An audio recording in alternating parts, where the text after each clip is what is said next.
Hello and welcome, everyone. Thank you so much for being here. Happy new moon.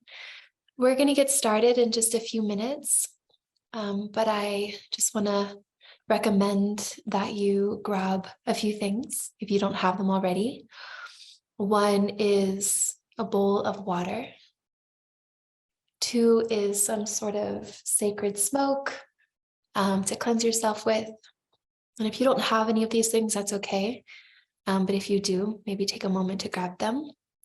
A candle, some flowers, roses, preferably if you have, and your journal. And anything else you feel like having with you on your altar to activate or imbue with the energy in this time that we get to share together. You know, building an altar is such a personal and beautiful thing. Also, if you have any kind of adornments or sacred pieces or your Catori life pieces, actually, you can adorn yourself with them, because all of those beautiful objects start to grow with the energy that accumulates as we sit in ceremony with them. And so we're basically like just like activating them with all of this like ritual and ceremony and energy. So when you're out in the world, or you're going into other places and you need, you know, extra protection, or like an amulet or like a talisman to like help give you a little bit of energy or remind you of something, these pieces start to carry the energy of the times that we get to spend together in these ceremonial spaces. Also, a glass of water so you can stay hydrated. Maybe a shawl to put over yourself if you'd like that warm embrace.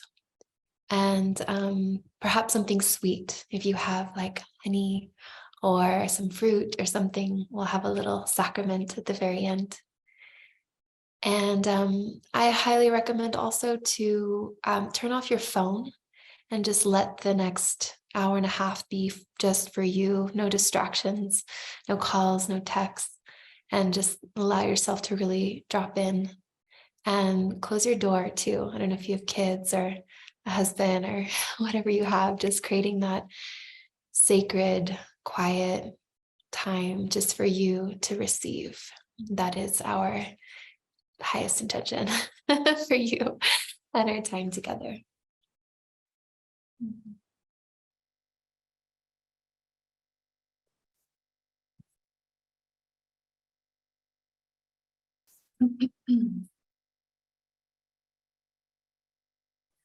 So maybe we're gonna invite you all to, if you have any kind of incense or smoke or resins that you'd like to burn at this time, you can start to burn them in your space and allow that smoke to cleanse and create a container and start to bring us and draw us into the in-between.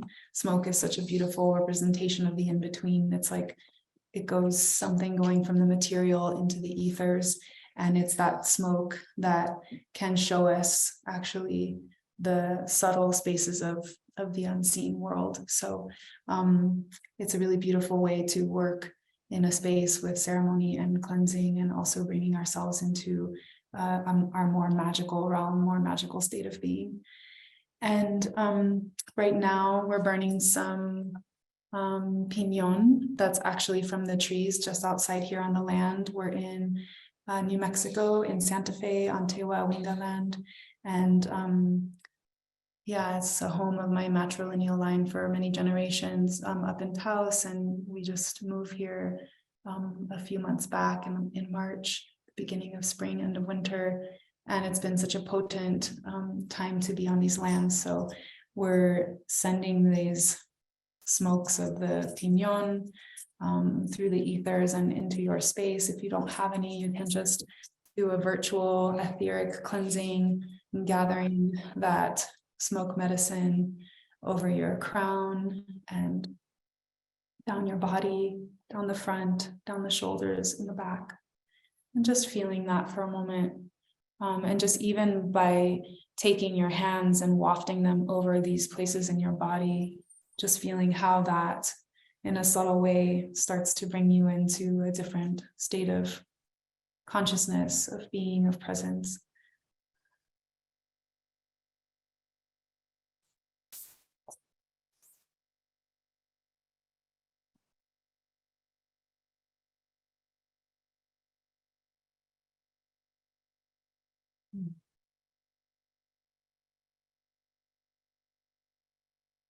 So if you have any kind of essential oil or scent that you love, like rose or lavender or lemongrass, I've been working with a lot lately. You can place some on your wrists, perhaps on your heart, or on your throat, your third eye, your crown. Just anointing your sacred centers. I really like to put a little on the soles of my feet.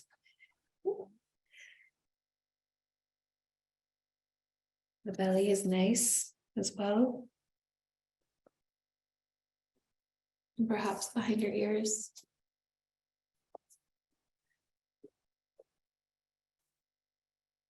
Part of going into ritual and ceremony space is just slowing down and luxuriating in our connection with the elements, and the plants and the natural world, and bringing them into our practice and awareness with consciousness, and attuning and atoning ourselves in this process, that at one-ment with all things.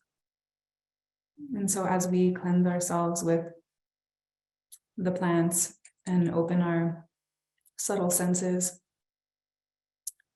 our taste, our smell, we're such sensual beings. And so how we can start to come into this more subtle realm through using all of the medicines, or relating to, it's always like a repatterning of words. So instead of saying, I'm always trying to repattern that one and not say use, right? Because it feels like such a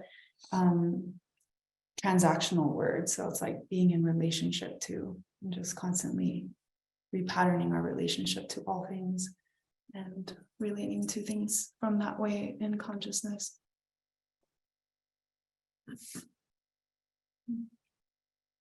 Also, a reminder, we do have this chat box. So if at any point you have any questions or would like further clarification or would like to share, I'll be checking the chat box throughout the ceremony. So we'd love to hear from you, even to share even right now where you're calling in from, so we can feel the web of our community here.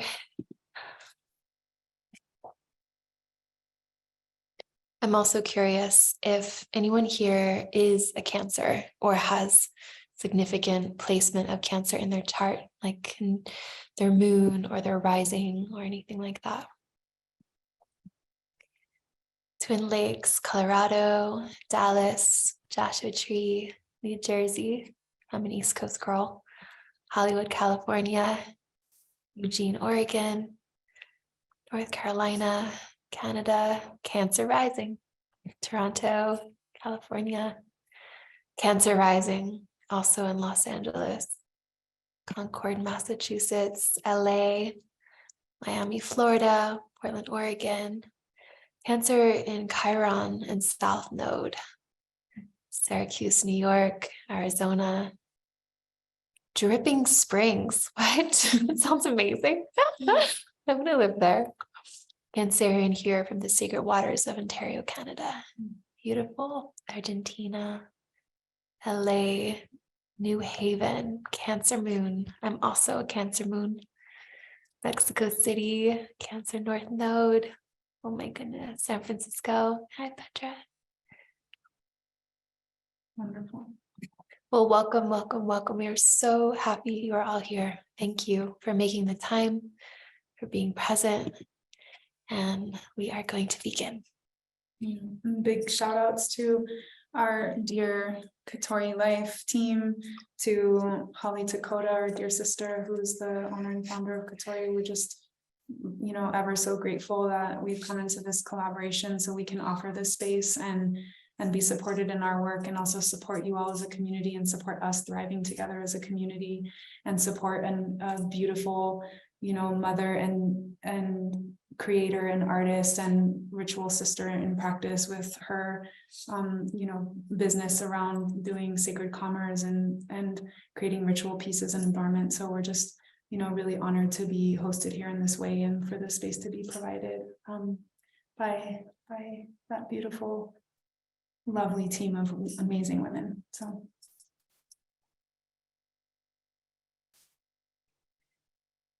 So we're going to begin with a short grounding meditation just to settle in, as Balin was saying earlier, to slow down, to practice more sensitivity, more attunement and awareness to your body, to what's happening inside, and to tune into the collective energy of this moment, as it's never a coincidence that we all meet each other at this time on such a powerful astrological moment. So you can close your eyes and find a long spine. You can place your hands in your lap or on your knees, whatever feels most comfortable. And I invite you to just wiggle ever so slightly, bringing awareness to the base of your spine, feeling the connection of your tailbone, your root, as it connects with your seat, the space beneath you.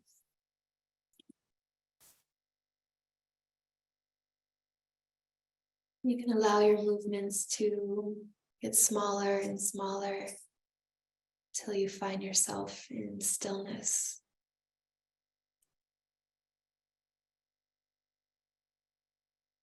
Bring your shoulders all the way up to your ears and circle them down and back. Inhale again, shoulders coming all the way up to the ears and down and back.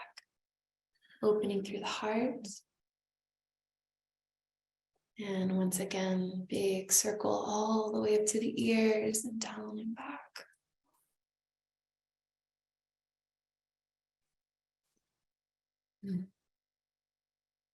And taking a full deep breath into the belly. Expanding as you draw that life force into the body. And exhale, letting out a sigh. Of relaxation, of letting go. Another deep breath in. And exhale, letting go. Inhale again, expanding in the rib cage up to the upper chest. And exhale, letting go. Softening in the jaw, the tongue. Breathe in. Breathing into the front of the body, also the sides and the back of the body as well. Seeing if you can expand the back of your heart with your inhale. And exhale, letting go a little bit more. And we'll take one more deep breath in together, perhaps the deepest breath of the day. Drawing all of that oxygen, prana, vitality into the body, holding at the very top, and sipping in a little more, a little more, a little more. See if you can sip in a little bit more. Hold. And exhale. Letting go.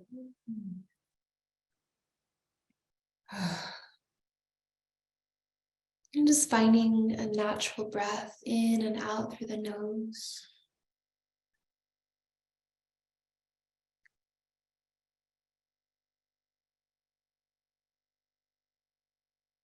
Noticing the quality of the breath.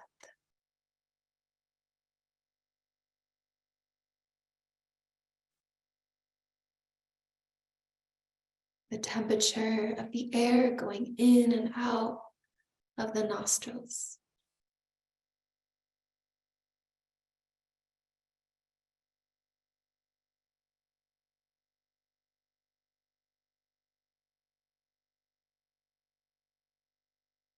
Noticing any sensations in the body.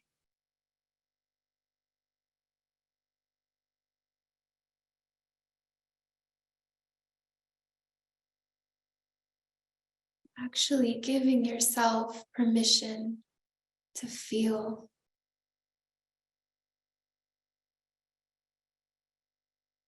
To feel any underlying emotions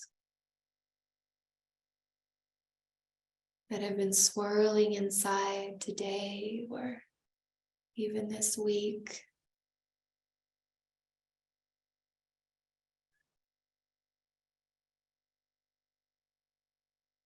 Inviting them, welcoming them, pleasant or unpleasant. Accepting them, embracing them.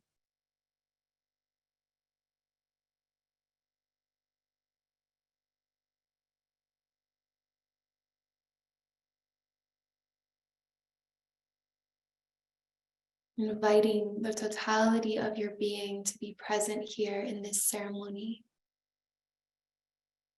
for your benefit, for your healing, for your highest expression of creativity and personal power, deepening your capacity to love and receive love.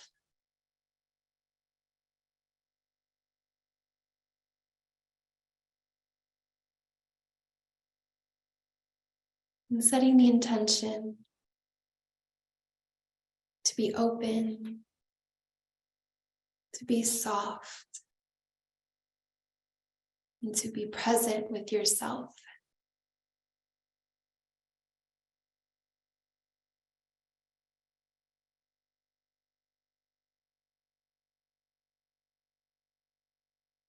And giving yourself a big hug, a little squeeze, perhaps a little massage. Thanking your body, your mind, your spirit for being present, for saying yes, for doing so good, doing so good.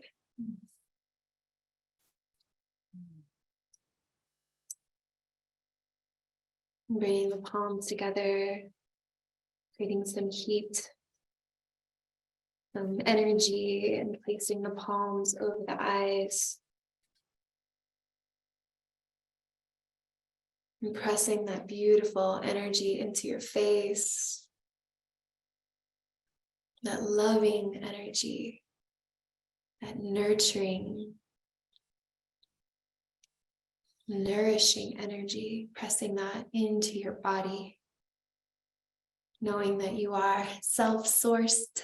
It's all inside.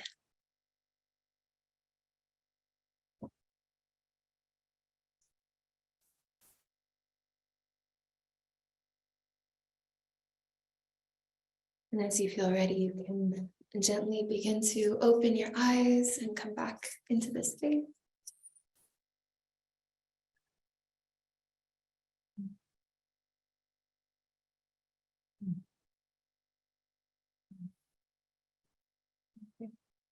Got my eyes, the waters of my eyes flowing. Just like yawning and just like feeling my body self-lubricate. Sacred waters. Mm-hmm. Yes. Good place to be. Or sometimes you can take your tears, and it's nice if you can, like, give them to a deity if you have one close. Mm-hmm. Or even put them on your own heart.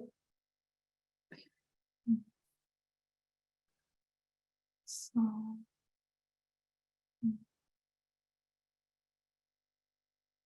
just continue to dive deeper into the in-between worlds and create it's like layers of the container being created, bringing us deeper in to our ceremonial landscape. So I'm going to call in the wheel of the elements and the as above and so below. And this way of calling is something that has developed for me over time based on also learning about the wheel in different ways under different cultures and traditions, and really finding the strength of what resonates, to acknowledge the life force around us and ask for it to bear witness to this process and this time. And bringing ourselves into an understanding that it's bearing witness, because it's always bearing witness, right? It's always there, engaging with us, participating with us, giving us life. This is like, this is the creation web that we live in, but we often forget, and we just feel like we're this island alone. And actually we're in this like symbiotic relationship with all things. And so when we call in this way, it's like us calling out and reminding ourselves that we are always being witnessed. And then therefore we also get to witness and be the one that bears the witness in a conscious way.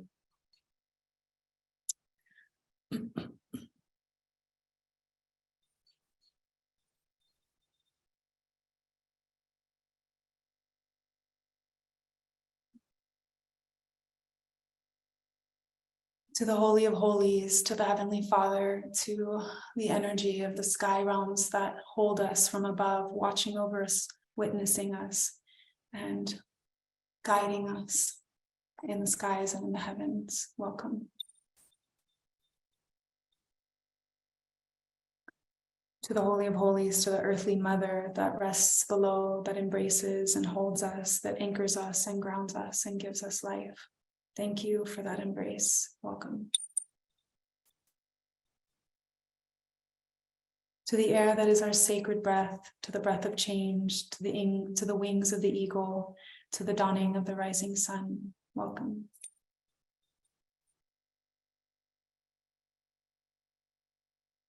To the beautiful place of the bright fires that illuminate our spirit, that bring transformation, passion. To the place of the panther and the jaguar, to summer and adolescence, to love and romance. Welcome.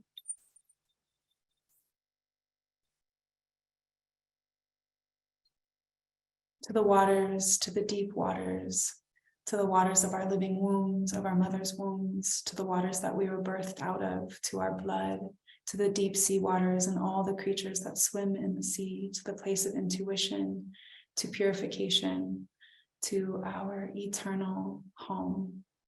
Welcome.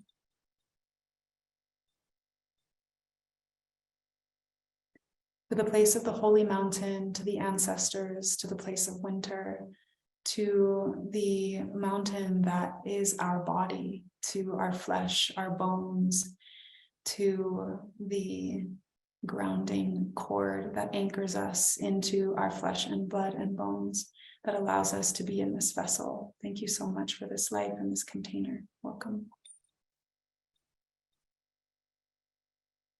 Here we reside in the center between the heavens and the earth, with all of the elements around us, giving us life, informing us, breathing us, helping us to transform and change. We offer this prayer in this time as a gift to consciousness, to our families, to life around us, so that we are bearing witness to ourselves in this process of healing and transformation. May this time be fruitful for our own nourishment. May it be fruitful for our families. We call upon our beautiful mother energy, to the Kuan Yin deities, to Mary, to Hathor, to all of those deities that represent the sacred mother, to the milk and to the blood and to the sweat and tears that have birthed us into being. Thank you so much for sacrificing, for giving us life, for hearing all of our cries and our prayers. Thank you so much for your life force, for your energy, and for your vitality. Welcome.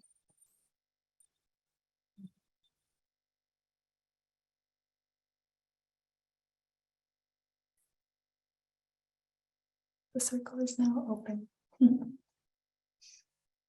Oh. I'm feeling so like soft and like, watery and drippy. Yeah.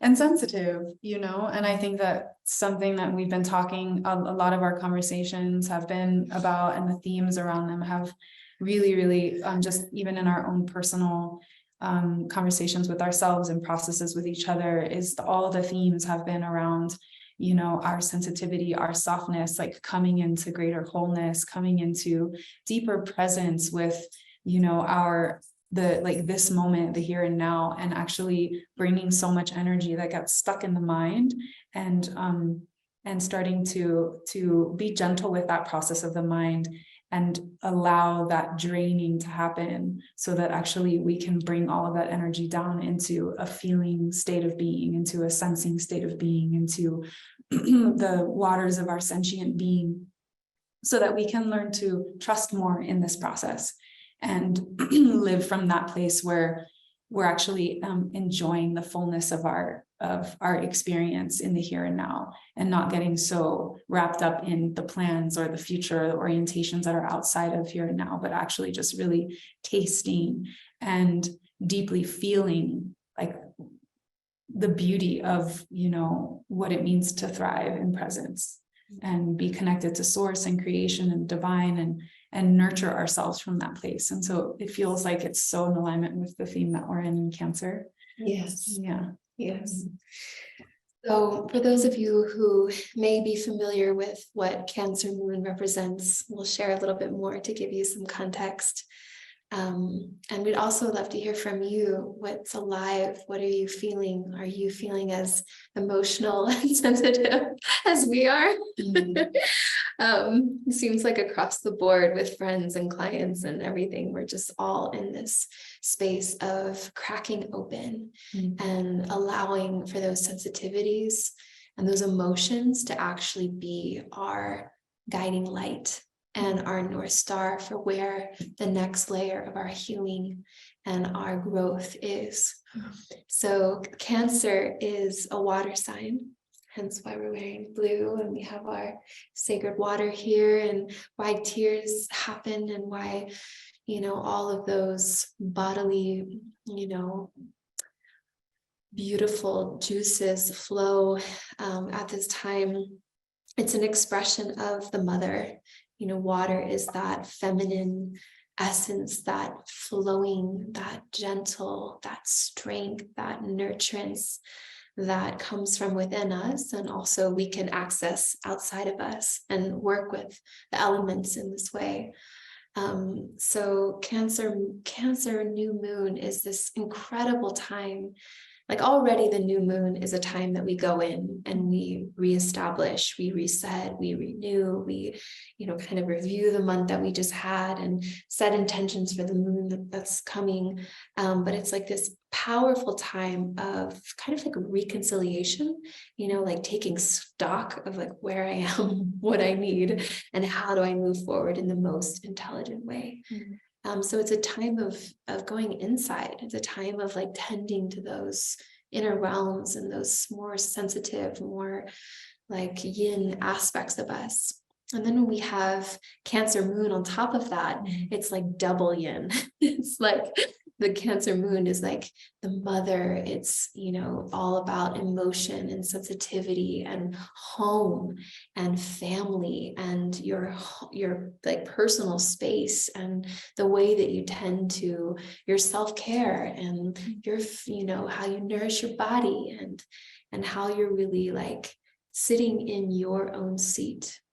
And it's a potent time because we're coming into Leo season, which is like the opposite. It's all about the sun. It's all about like individuation and self-expression and that brightness of being. And so when we can really like work with these waters and see our sensitivity not as a weakness, but actually as a strength, it prepares us for that capacity. Then once we're like cleaning and we're purifying and we're tending to our wounds and we're like really like willing to look inside of ourselves to see where our vulnerabilities are, then it gives us then the strength and the power and the vitality and the brightness and the, you know, that lioness energy to move forward as we come into the end of July and into August as well. I'm going to pause there because there's actually a lot of stuff happening in the stars.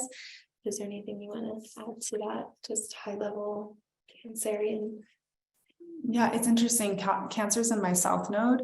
And I used to have this like feeling around it where I was like, I rejected a lot of my sensitivity in a particular way because I feel like I had a concept around what sensitivity means and is. And a dear friend of ours, Eve, who's, also a really beautiful teacher, she talks a lot about sensitivity as either being something that can be a strength and a power, or also a liability. So as we self-resource more and we do, we kind of start to tend ourselves in the way that, Rachel's sharing around taking stock, around going within, around understanding what our needs are, around getting quiet and still, because the waters, it's really about like leaning in and being able to listen to the subtle.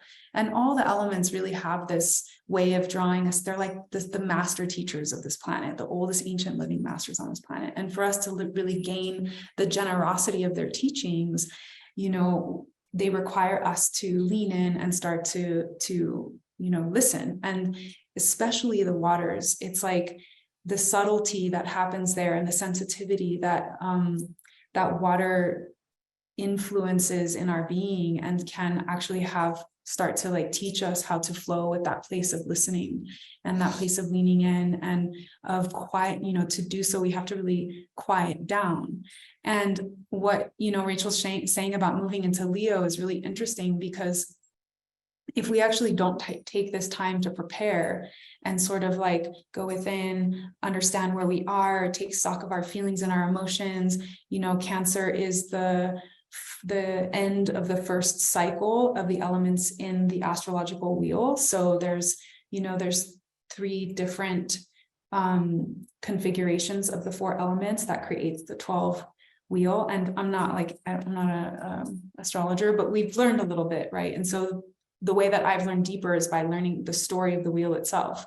And that last, birthing, it's like we've gone through the first 3 elements and we're in these waters, and it's kind of like the creation waters of like the internal space of like where you were birthed and where you grew and how, we come out of the womb of the mother. And it has so much of those, the waters of Cancer are like the earth waters, this realm waters, the waters that we were birthed from.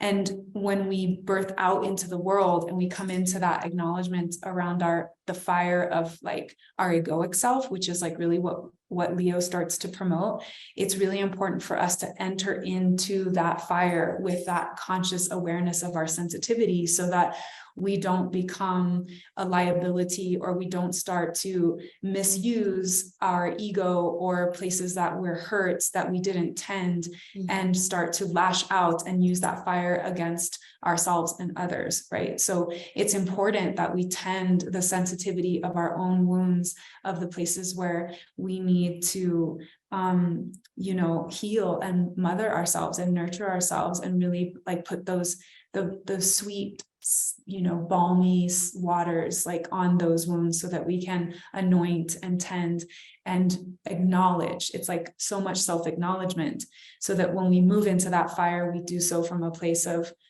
deep, personal, grounded, vulnerable, tender power, and we're using that in a way that has a lot of consciousness in it. And not like lashing out, which is kind of what fire can do when it's out of balance. It can really lash and burn and transform in a way that can be quite hurtful and painful for ourselves and others.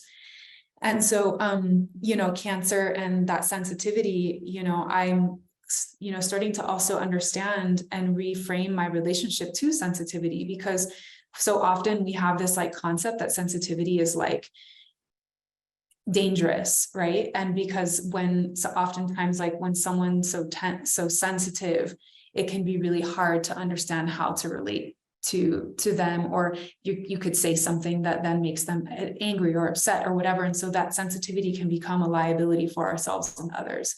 But there's another kind of sensitivity that comes from actually just the deeper attunement to the elemental forces, to the listening, to stillness, to the elements of the plants and the world around us, and starting to hear and listen to those voices that are inside our internal landscape, that are so oftentimes quite quiet, that are connected to our deeper intuitions.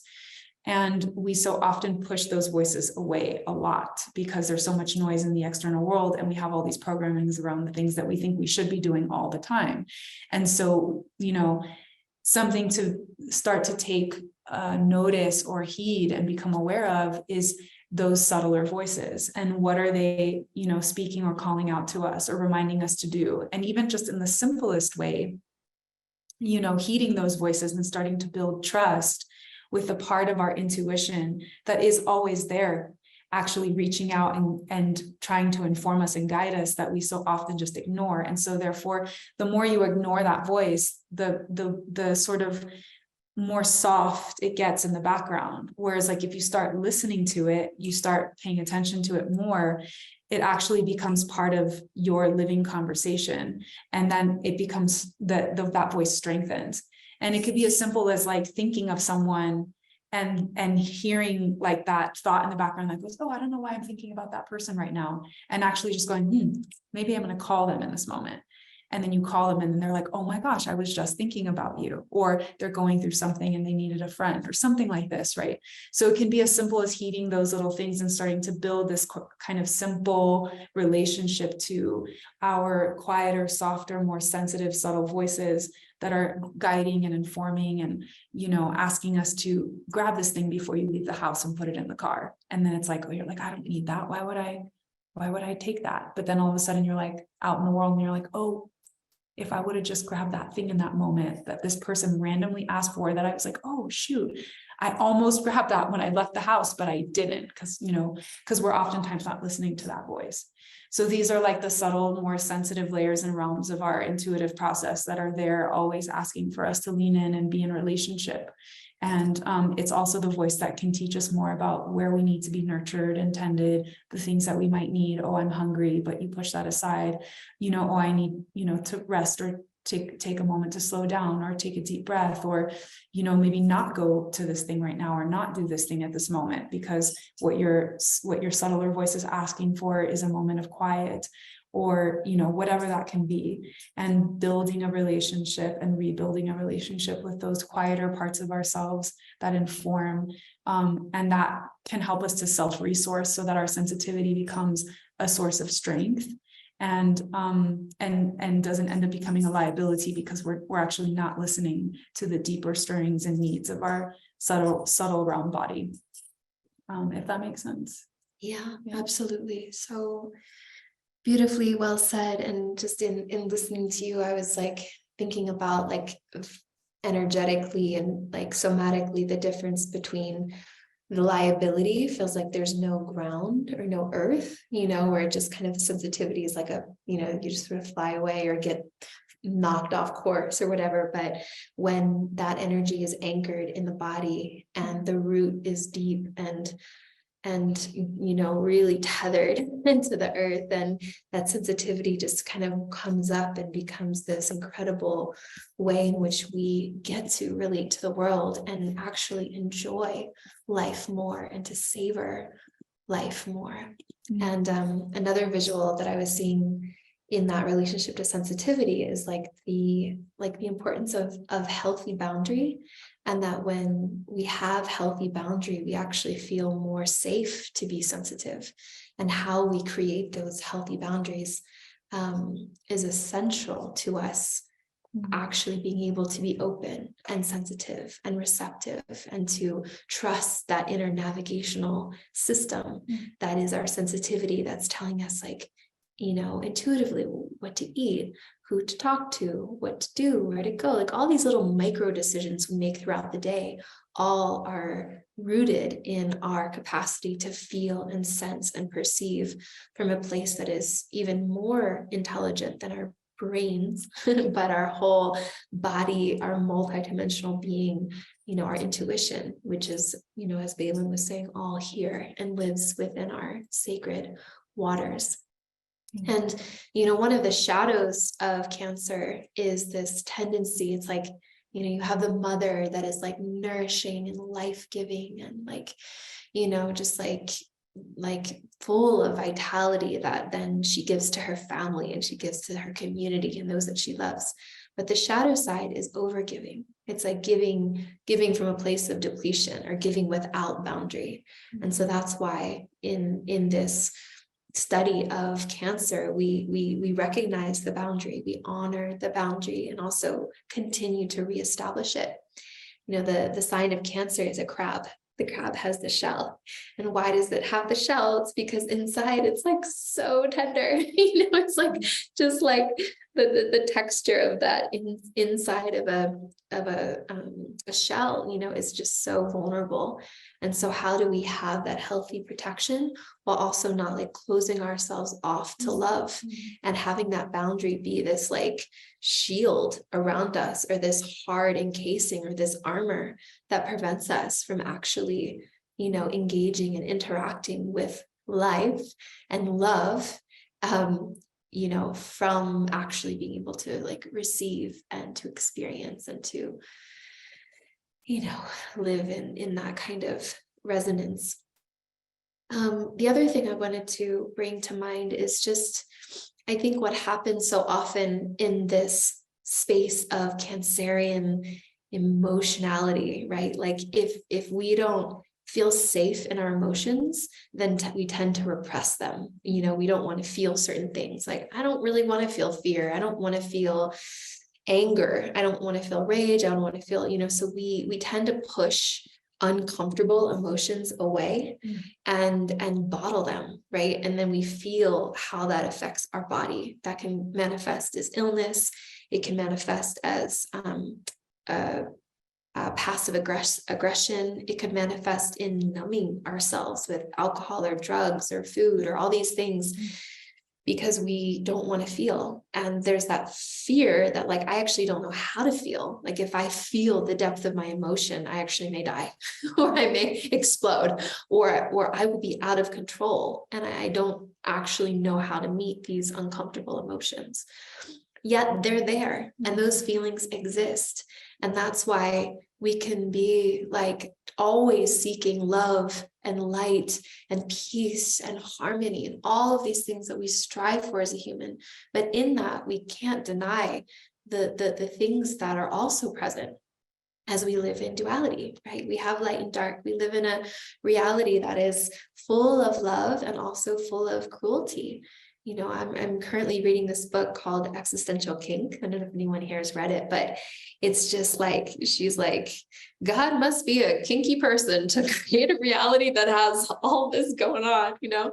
And if it exists outside of us, then it also exists inside of us. And so to deny that we don't have those feelings or emotions is literally denying a massive part of who we are. And we have some things that we're conscious of, and we have more things that we're actually unconscious of.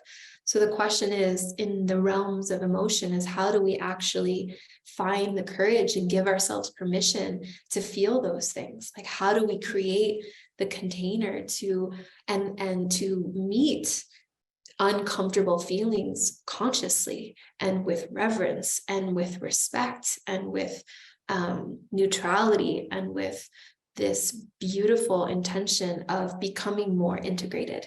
You know, I really also appreciate this differentiation between the hero's journey and the heroine's journey, where like the hero slays the dragon, but in the feminine realms, we actually embrace the dragon.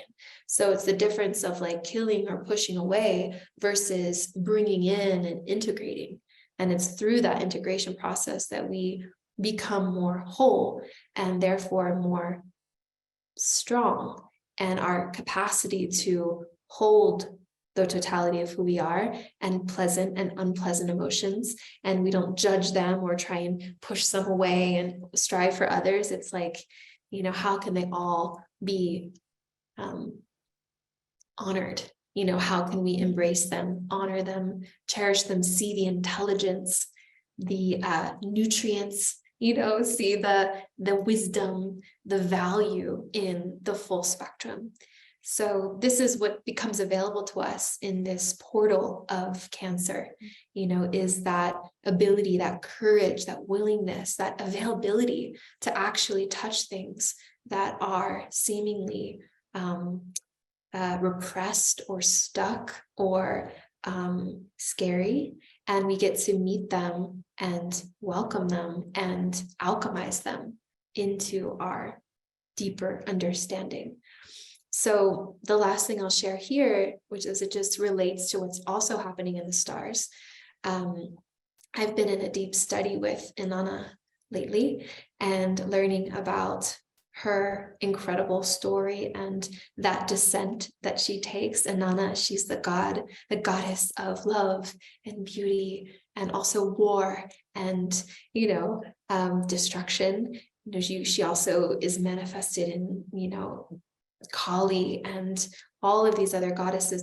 There's pieces there, but she's ancient. She's comes from the Sumerians, and there's this journey that she takes from the upper world of like flowers and love and all the pretty things, and then she descends and she meets her sister. And her sister, as she descends, she disrobes. She takes off, her crown, her jewels, her breastplate, all of her worldly possessions, all of the things that make her, who she is and, who she has become in the upper world. And once she meets her sister puts her on a meat hook and just slays her. And, that death process is part of her journey of rebirthing herself. And it's really beautiful. I love the part of the story where, her grandfather hears about what's happening and sends in these two insects.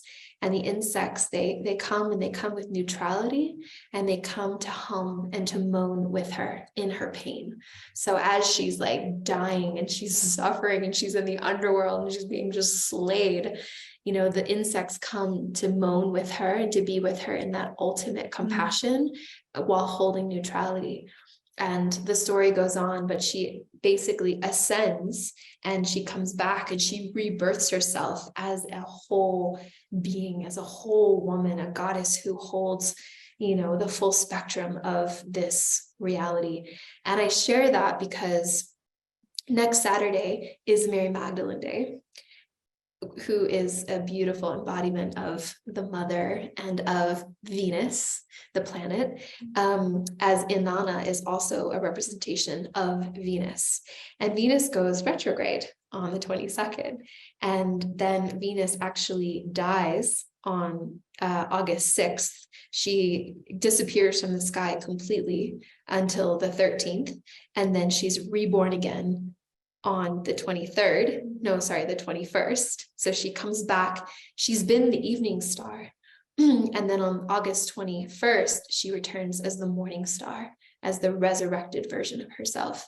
And then she goes back out of retrograde September 3rd. So there's some really powerful things that are happening in the sky that only happen, I think she only goes into retrograde every 18 months.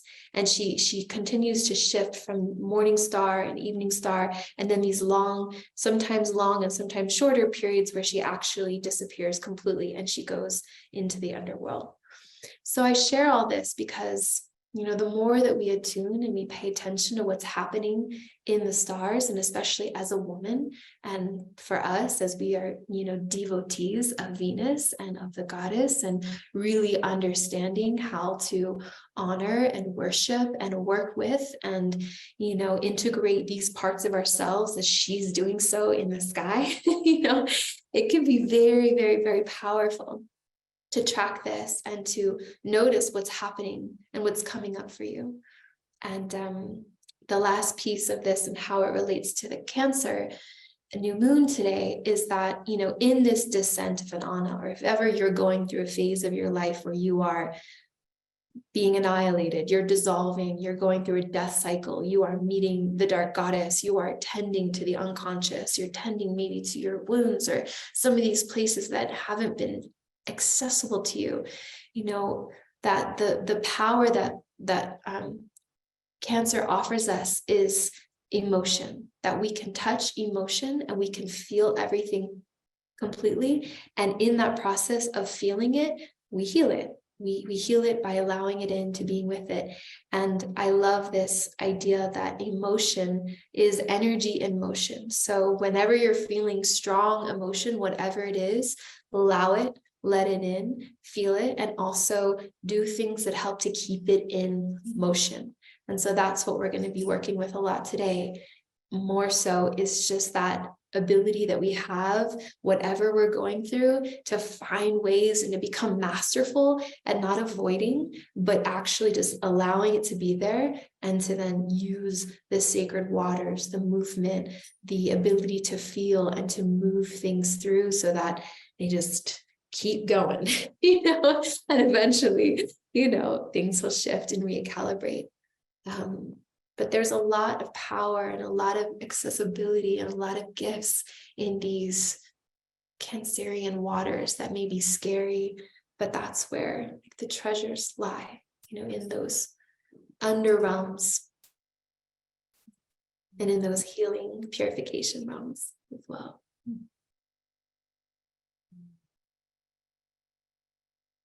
Yeah, beautifully said. Yeah, there's so much juice in there. And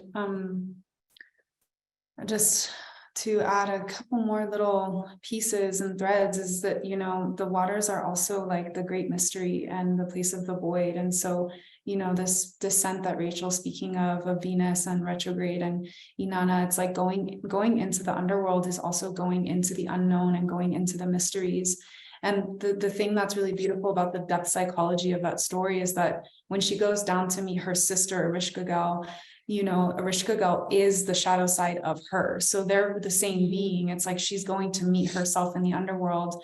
And the flies that come to console and to listen and to console her pain is, it's her sister Erishkigal, who's mourning because she's so upset and so sad and so, angry down in the underworld that she has so much pain inside of her, which is really just the unconscious part of Inanna. Mm-hmm. So it's like they go to meet each other and to become one and to be rebirthed. And, that's what, that's an aspect of what we're all journeying through on some level. And, the getting really familiar with the waters and the depth of that mystery, and actually allowing ourselves to find a place where we can actually find peace and comfort in the unknown. And we can start to actually embrace the unknown as a friend, and the void as a friend, and the darkness as a friend, that's there to aid us, to also embrace us, to help us find peace and solace and rest, and bring that darkness and that mystery into a place inside of our being where we can actually find solace and comfort in ourselves, and see and tend those deeper layers. And the last piece that I'll share too about the waters, because water is a sentient being, and it's like the most adaptable of all of the elements in a sense, if we can say that it's like the master shapeshifter, and it's it transforms based on whatever container it's in. And it's very sensitive to thought, to word, to action, to sound. And when we start to understand water in this way as a sentient, like fluid substance, right, that actually we're made up of, we're like 50 to 70% water inside of our bodies. And so and actually, your hydration and water, it's like the fastest thing that you can change. Like if you're feeling dehydrated, all you have to do is drink water. You can turn your hydration around in a day, if you just pay some attention to like those fluids.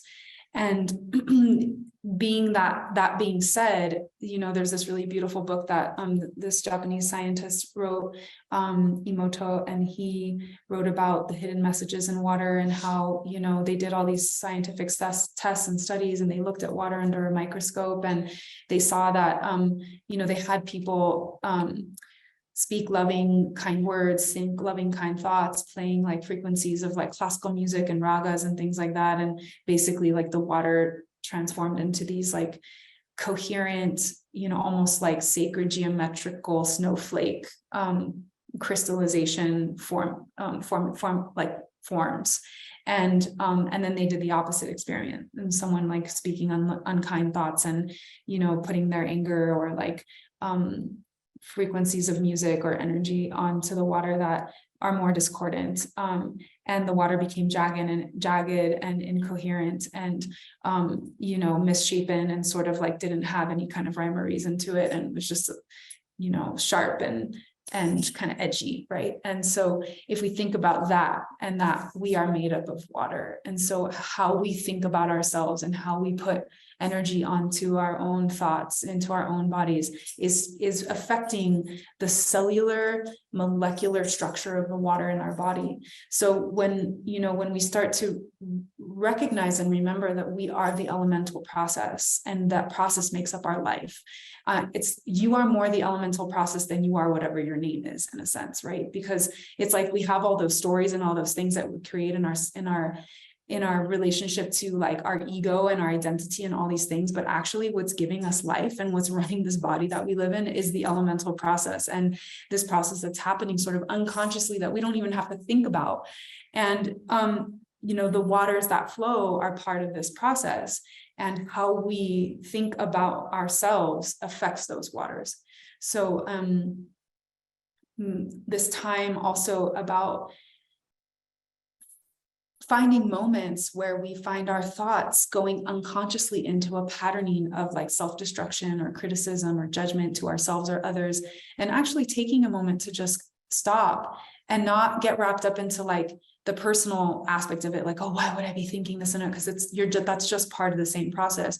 But actually stopping, taking some deep breaths, feeling, and reprogramming those thoughts, and actually shifting them into kind, loving thoughts, into like compassionate thoughts of self-awareness, and really like putting onto our own waters, into our own bodies, those thoughts that would create crystalline, coherent, beautiful, sacred, geometric, snowflake molecular structures in our body, because that also is what creates longevity of our life and our vitality and our health. So just some other sort of little pieces of awareness.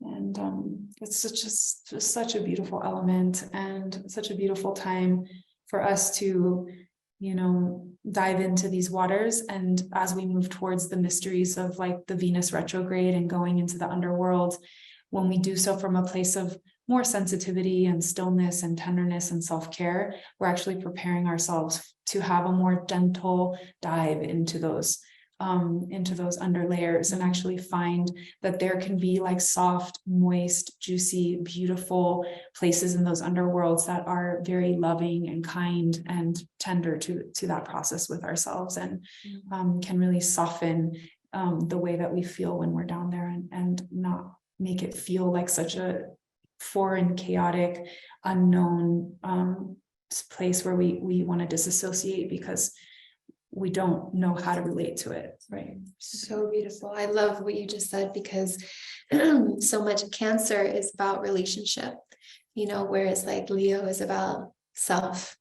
And every sign has its own kind of quality, but the question is like, how do we create more intimacy with self?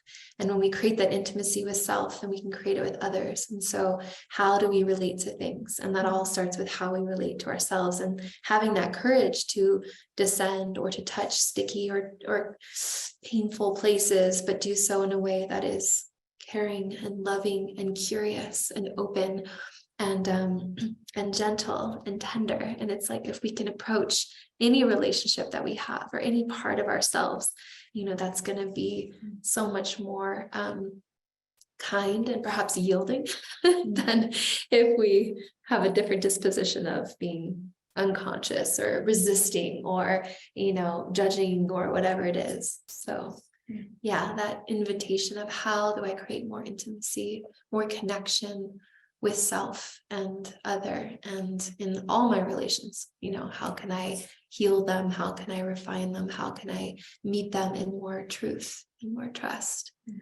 and more love and vulnerability and willingness?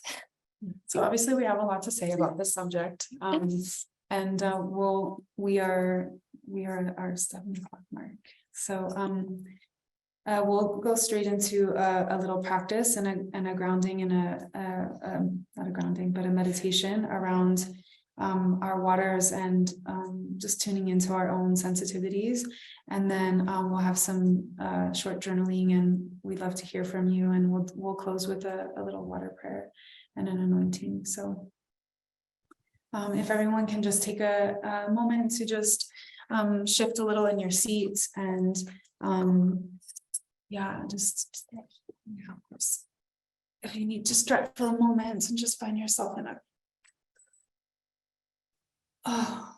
maybe do some little bit of shaking, and we're going to I'm going to take you through a little guided meditation, and before we do so, we're just going to get into a short practice of sort of rinsing the meridians and just bringing some healing touch onto our own body.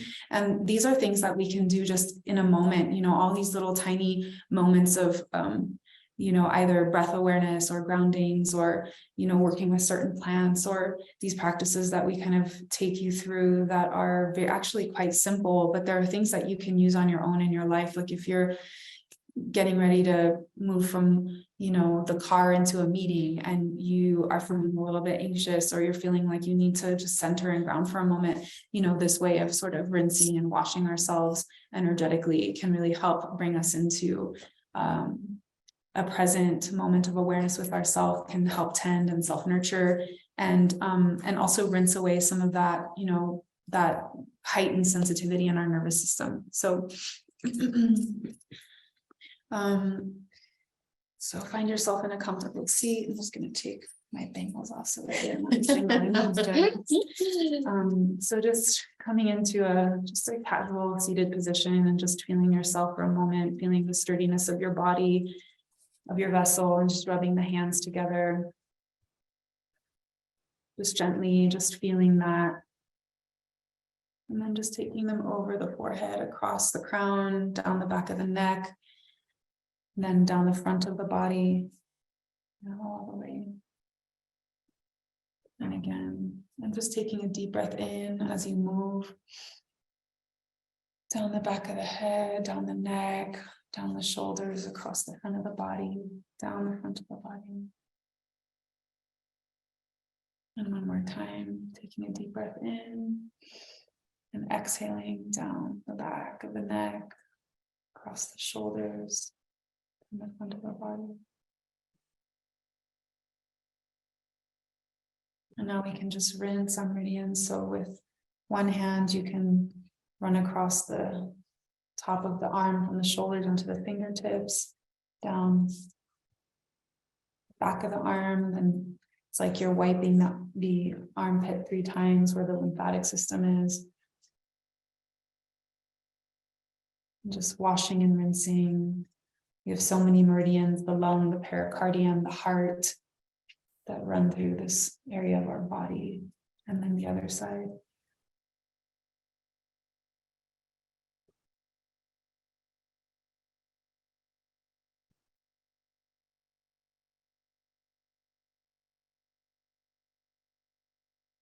And then just a couple more times across the front of the breast and womb space. And then down the back of the kidneys, and just anywhere else where you feel like you need it. You feel like there's maybe tension. Taking a deep breath and just shaking, bringing the left hand to the heart, and closing your eyes and just tapping for a moment.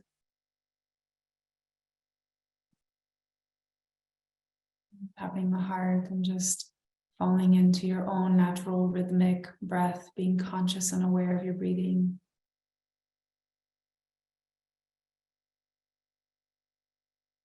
And tap in a way that feels nutritive to you.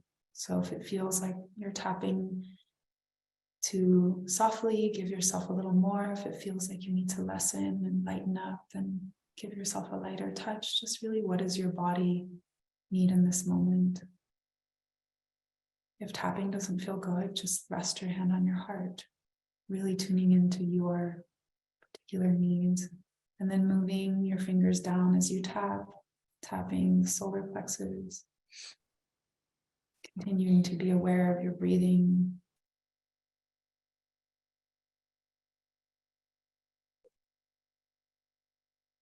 And then moving down and just tapping for a moment at your navel. And just noticing if some of these places need a firmer tap or a gentler tap, and just heating that, becoming sensitive to your body's needs. And then you can just pause and cover your navel with your left hand and cover your left hand with your right, allowing the belly to expand into the back of the hands. Taking some soft breaths in through the nose, out through the nose. Just feeling your body for a moment. And you can keep your hands on your navel, or you can rest them in your lap just below your belly, whatever feels most nourishing for you. Just finding a gentle place in your breath, noticing your body, feeling any sensations that are present. If there's tension, just taking a moment to bring breath there and relax.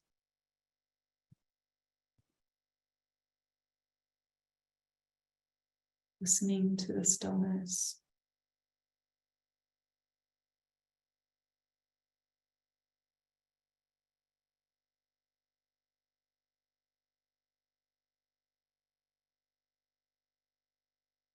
Finding those gentle moments between thoughts.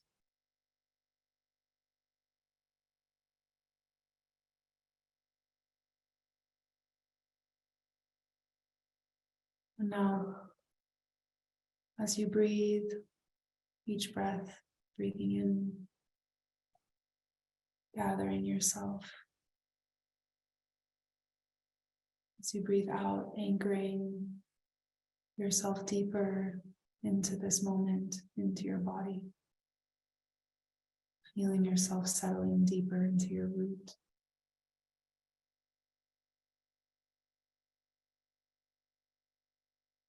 Now just picture a place that brings you comfort.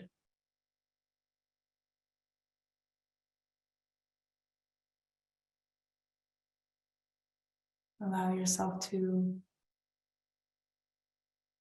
step into pathway, walking one step at a time, and finding yourself in a place that brings you joy and comfort, where you feel relaxed, soft, calm. Notice the textures of this place. Maybe there are trees, dappled sunlight. Maybe there's the ocean or a river. Maybe it's a room with a cozy bed. Notice the colors. Find a gentle place to take a seat. Arranging yourself in that place in the way that you feel most nurtured. What textures that you have around you, bring them in, surround yourself with whatever makes you feel comfortable, soft, safe. And seated there in that place, return to your breath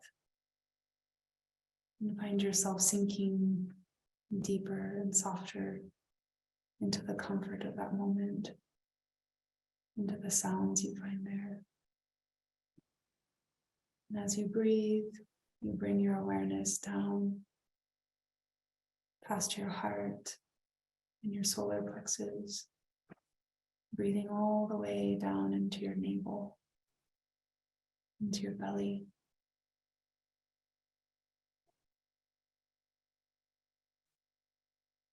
Just feeling the texture of the inside of your womb, of this place where creation, mystery, life, vitality, emptiness exists.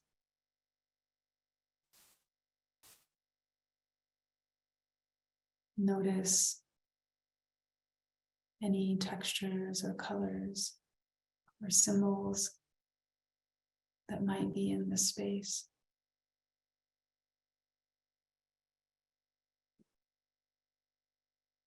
If there are thoughts, memories, any kind of visuals, people, places, anything that comes into this space as you're exploring, and just take a moment to acknowledge, to recognize, to feel.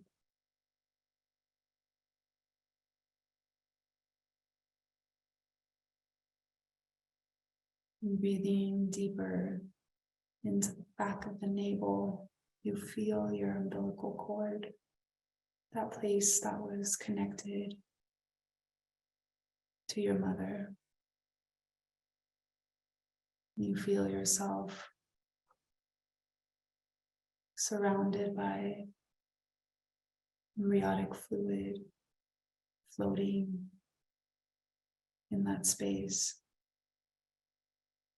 safe and warm, quiet, where all you hear is the sound of a heartbeat.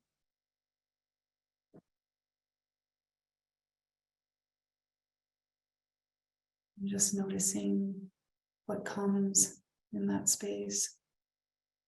If there are feelings, thoughts, memories, shapes, symbols.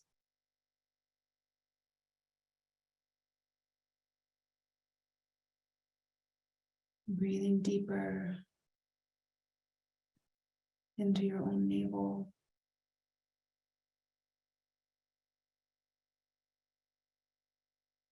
Exhaling and feeling your body floating peacefully and softly in a warm sea.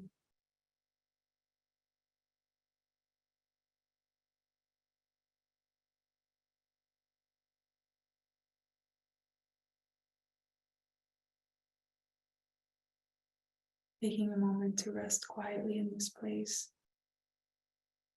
and continuing to notice, to feel, to track your sensations, to track any thoughts, to track any memories.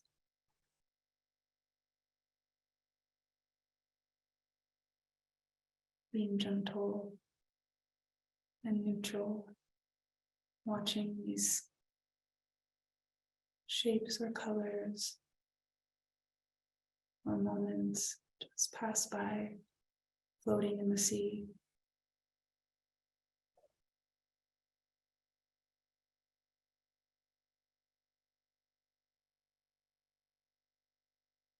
And then just taking a deep breath and coming back into this thread,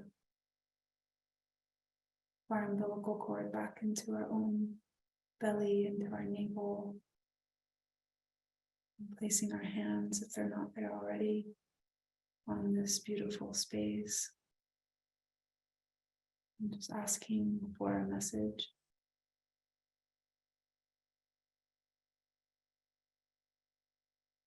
Leaning in and listening closely to whatever comes. Noticing who's delivering it, what it looks like, sounds like, feels like.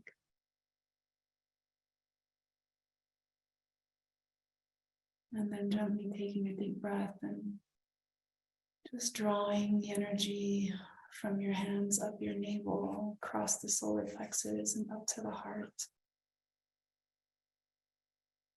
And just pressing your palm into your heart space for a moment. And paying yourself a thought of love and kindness.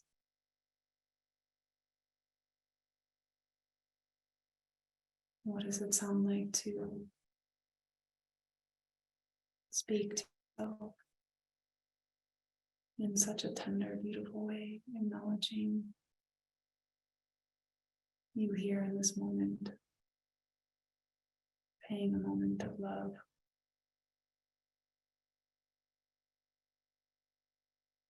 Taking a deep breath, exhaling out the mouth, and then wrapping the arms around the shoulders, and like we did when we first started, just giving ourselves a big hug.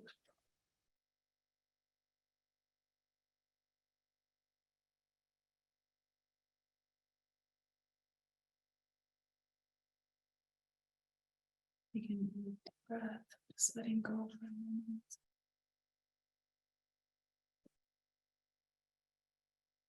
Sitting.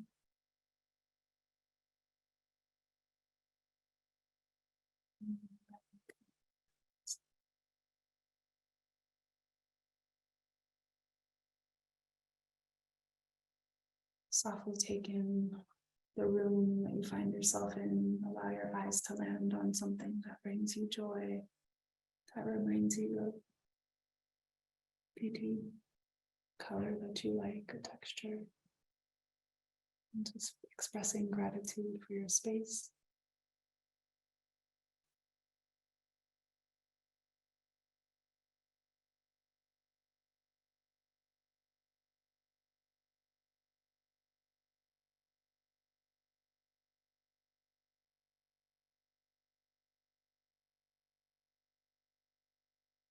So feel free to grab your journal and a pen.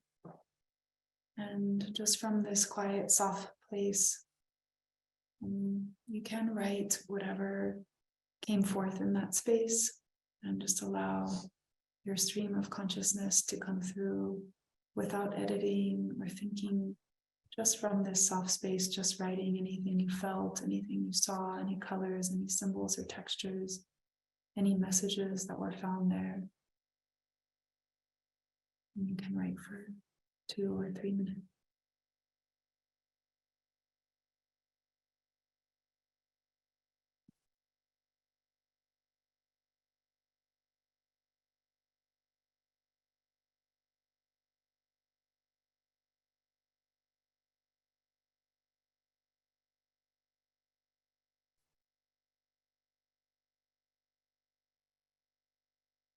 Just writing, how do I feel in my body, in my womb, in that space of emptiness, of stillness? What did I find there?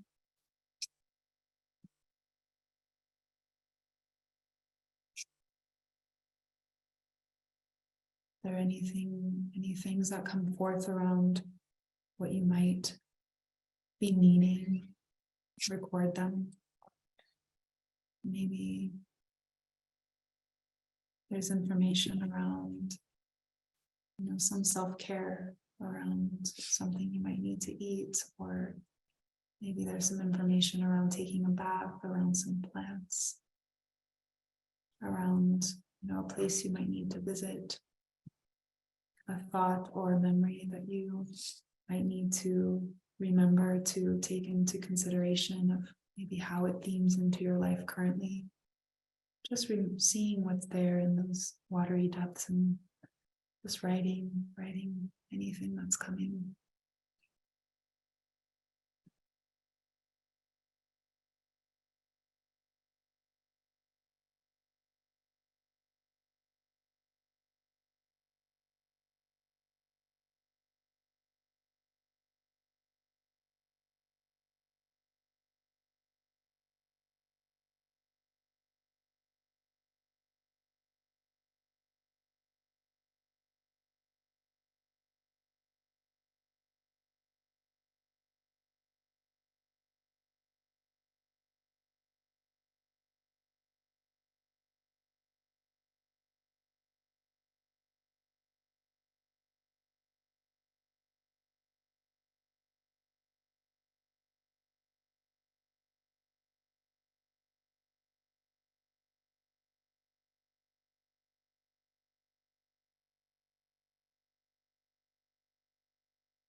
So just gently bringing your writing to a close and knowing that this is a place to revisit when we get off the call throughout the new moon tomorrow as well. If there are any things that came forth while you were in that space or in the writings, any prompts or guidance that your deeper unconscious self is, just gently bringing to awareness and asking you to pay attention to, or to nurture, or to reflect upon.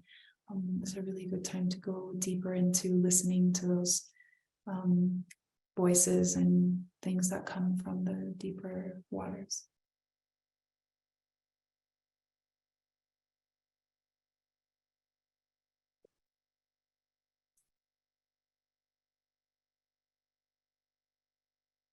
So if you have your bowl of water, you can bring it in front of you. You can hold it or place it. Actually, yeah, I would recommend holding it if you have it. And we're going to close with a water prayer. I'm going to speak some things to the water on behalf of all of us. And if there's, of course, anything else that you want to add to your bowl of water, once we cleanse it, activate it, then you're going to take a few drops and you're going to anoint your body with. And then the remaining, you can drink it, or you can water your plants, or you can put it in your bath tonight.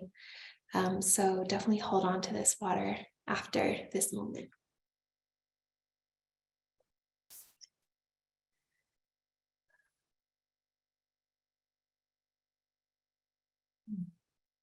Mm. Oh, beautiful water, sacred water. Thank you. Thank you, thank you, thank you for giving us life, honoring all the sources of water, from rain to the ocean to rivers and streams, the waters in our bodies, the waters that come from our eyes, that bless our hearts, the waters within us and without us. Thank you. Thank you for bringing vitality to our planet. If it weren't for you, we would not have flowers. If it weren't for you, we would not have all the life and the beauty and the majesty and the greenery and the flowing beauty that is you.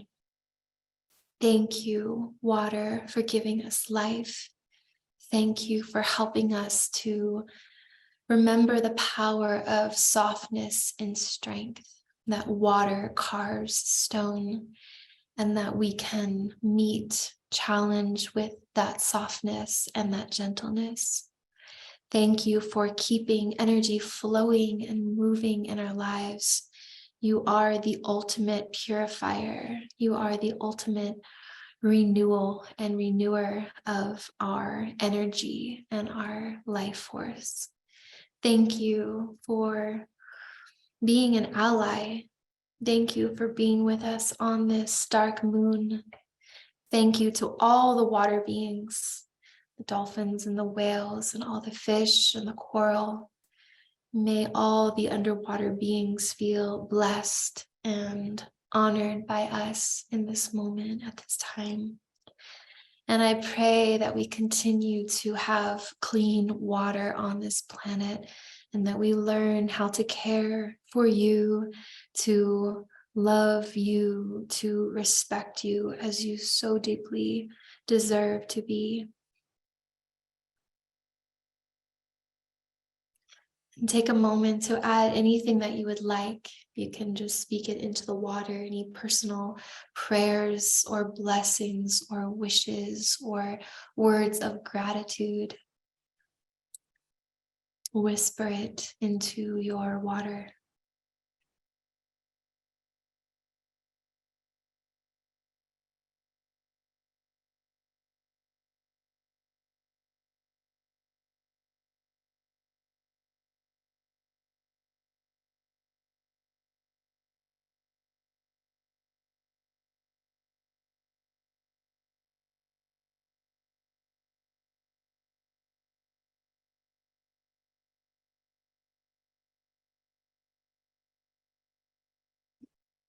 And finally, we will say together, I love you, I love you, I love you. Thank you, thank you, thank you. I love you, I love you, I love you. Thank you, thank you, thank you. And you can take your middle finger and place it in the water and anoint your third eye, the space between your eyebrows. Anoint your heart, your beautiful, sacred heart. Anointing your womb, the seat of your intuition and the feminine mystery.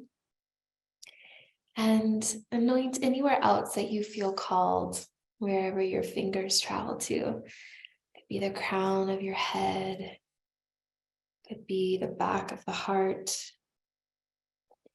I really like to do a cross sign, but if you feel called to do like a spiral, that actually feels really nice, or a triangle, or maybe just holding your finger there and pressing gently. And you can even take a few fingers and kind of sprinkle them over your whole body, your whole field. And as you're doing it, intentionally calling upon the power of purification and renewal, of youth and vitality and freshness and aliveness, of deep honor and respect for the sacred waters of this planet, and the sacred waters of your body. And if you'd like to flick a couple drops on your altar or at your sister, bless up.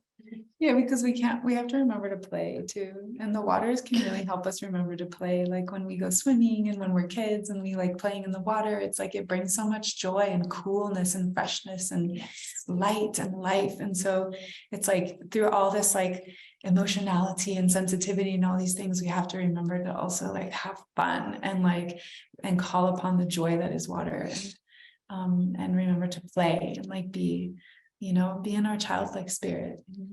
We're really good at that. You Yeah. might not know that about us from how serious we can be in our ceremonies, but we probably goof off like 75% of the time and just laugh and get super silly. So yes, play. Yeah. So we want to honor all of your time and keep everything on track. It's literally 7:30 right now. So we're going to just share a few things about some things that are coming up that you're welcome to join. You're invited to. Close. Then we're going to close. Yeah. And then we're going to have a little bit of time at the end. If a few of you want to share, we'd love to hear from you. Anything that landed or any question you have, please feel free to share. So I'll talk about Mag Day and you talk about Greece. And then we have also a special discount code for anyone who is present here today to purchase the Catori jewelry, which is it's Rose 20 is the code. So just so you know, that's available for you if you would like to adorn yourself. But next Saturday is Mary Magdalene Feast Day. And for anyone who is familiar with Mary Magdalene, she's a beautiful woman who walked the path of love. She was known as the Apostle of Apostles. So I have a question. And was a consort to Jesus. So she carries a lot of really beautiful wisdom around sacred union, around wholeness, around the medicine of the rose, around the path of love. And and wisdom. So we're going to be honoring her.